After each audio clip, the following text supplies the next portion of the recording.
আছে এমন জীবন তুমি করিবে গঠন, মরিলে হাসিবে তুমি কাঁদিবে ভুবন। কিন্তু আমরা আসলে সত্যিকার অর্থে এই কাজটাই করতেছি, তাই না? আমরা আজকে সবাই কান্না করতেছি, কিন্তু হাদি ভাই, আমাদের হাদি ভাই, তিনি কিন্তু হাসতেছেন। হাসতে হাসতে আল্লাহর কাছে চলে গেছেন। এ কারণে কবি বলেছেন এমন জীবন তুমি করিবে গঠন, মরিলে হাসিবে তুমি কাঁদিবে ভুবন।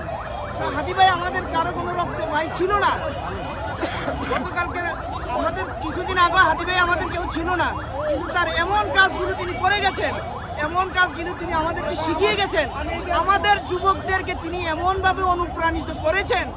সেই জন্য আমরা সবাই নিজের আপন ভাইয়ের মতো তাকে হত্যা করার জন্য, আমি বলবো তাকে হত্যা করার জন্য, সক্রিয়ভাবে হত্যা করেছে।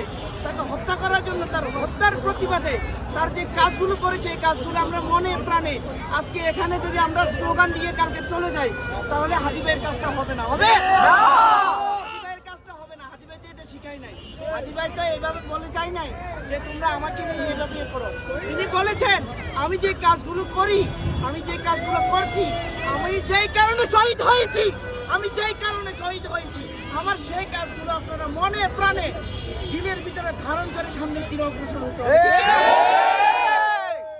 আমরা এইভাবে তুমিকে আমিকে হাদি ভাই স্লোগান ভালো কথা, কিন্তু হাদি ভাই যে কাজগুলো করেছেন, এই কাজগুলো আমার আর আপনার ভিতরে বিদ্যমান আছে কিনা সেটা নিয়ে একবার চিন্তা ভাবনা করতে হবে, ঠিক কিনা?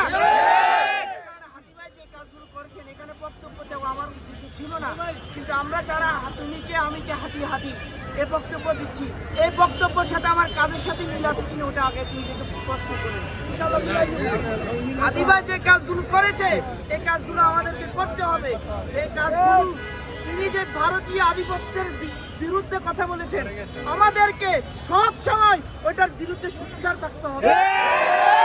ইনকিলাব ইনকিলাব জিন্দাবাদ জিন্দাবাদ, ইনকিলাব ইনকিলাব জিন্দাবাদ জিন্দাবাদ, তুমি কে আমি কে হাদি হাদি, তুমি কে আমি কে হাদি হাদি। ইনশাআল্লাহ। আসসালামু আলাইকুম। নারে তাকবীর, নারে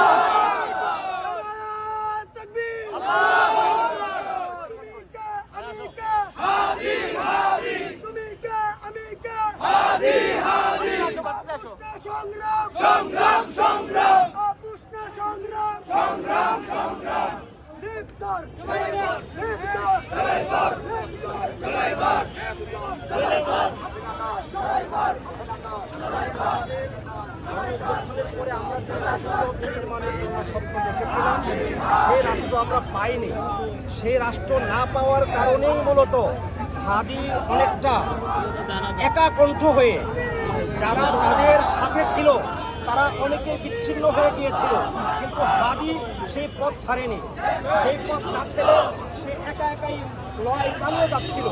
সেই লড়াইয়ের ফলশ্রুতিতেই আজকে আবারও দেশ ঐক্যবদ্ধ হয়েছে।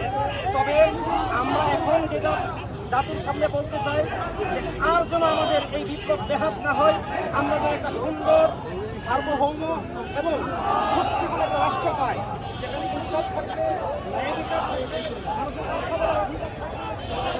স্বাধীনতা থাকবে, ধর্মের নামে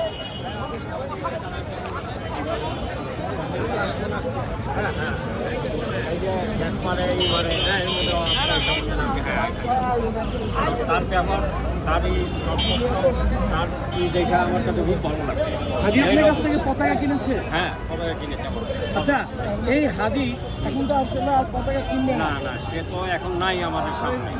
এই হাদিকে নিয়ে আপনার তার কাছে কি আপনার ইচ্ছে করে যে আমি হাদির কাছে আরেকবার পতাকা বিক্রি করি? হ্যাঁ, তার কাছে আমি আমার চোখে এখনো বাসে যে তিনি আমার সামনে আছে, এখনো বাসে। তার যে ব্যবহার, এই ব্যবহারে তারে আমার চোখে এখনো বাসে, যে আমাদের সামনে এরকম একজন সত্যিকারের লোক চলে গেল গা।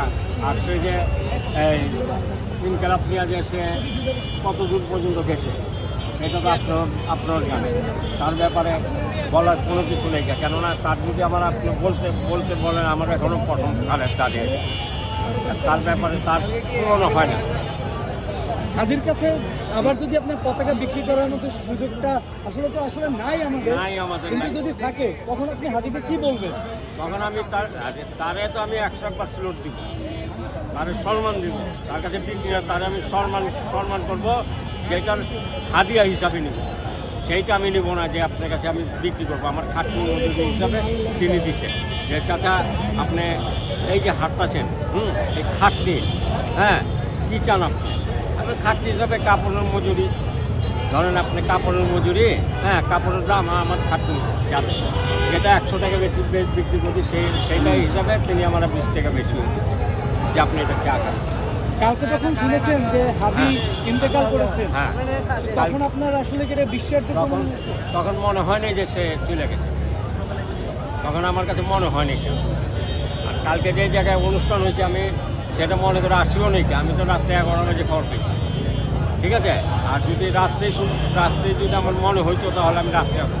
সে মনে হচ্ছে আমার কল্পনা আসছে যে সে আছে এখনও, যে সে হাইটে গেছে, হ্যাঁ সবার সাথে কথা বলতেছে, এদিকে মিটিং করতেছে। আমার মনে হচ্ছে যে সে আবার ইলেকশনে, হ্যাঁ আবার এই নতুন করে এমপিও আসবে, সেইটাও আমার কল্পনা। হাদির একটি বাচ্চা আছে, বাচ্চা সে আছে, তার বাচ্চার কাছেও হয়তোবা 5 মাসও একবারও যায়নি। হ্যাঁ, তিনি তো আমাদের জন্য তিনি খাচ্ছে, যাওয়ার যে সুযোগটা সেই সুযোগটা হয়নি, সেই সুযোগটা যে তিনি পাবেন সেই সুযোগটা পায়নি কেন। তিনি তো আমাদের সাধারণ পাবলিকের জন্য তিনি দৌড়েছেন। হাদির কোনো স্লোগান আপনি দিতে পারবেন? হ্যাঁ হাদির কোনো স্লোগান? আমি এই স্লোগানটা আমি দিয়ে পারবো না, কেন স্লোগানটা আমি জানি না, কেননা সেই বক্তব্যটা আমি শুনি, কেননা আমরা এই যে এদিকে বক্তব্য হয়ে যাচ্ছে, আমরা থাকি চারি মরক, যেমন আপনার সাথে কথা, ওর সাথে কথা, এটা কথা ওইটা কথা, এইটার সম্পর্কে, কেননা তার হাদির বক্তব্য জন্য শেষ কি বলবেন? তার শেষ ইতিহাস থাকবে, সেটা শেষ আর কি বলবো, তার ইতিহাস শেষ বলতে নেই। আর এইটা তো সরকার তো আপনার সেইটার বিচার করা দরকার, এই কারণে যে আমাদের এরকম একজন লোক চলে গেছে, সেইটা তাদের ধৈর্য আনুক, তাদের ধৈর্য, তাদের হ্যাঁ কড়াকড়ি